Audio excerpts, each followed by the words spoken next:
fer-nos cap allà i fer-nos moure la cara. Sí, i va per aquí, per aquí. I hi ha una cosa vermella que si cliques a la cosa vermella, doncs clinc el cinturó estrany.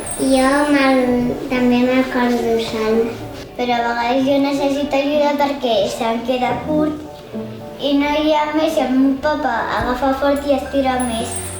El tires, el lligues, el deixes anar, se'n posa sol, perquè no te molesti aquí i ja estàs.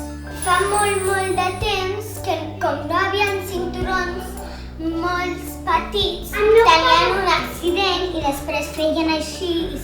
Que si frenen, doncs es poden anar cap endavant. Si no tenim el cinturó, pot pitar el cotxe perquè No es pot fer. i a més si ens xoquem a algú o fa un freno, si no tenim el cinturó ens podem fer mal.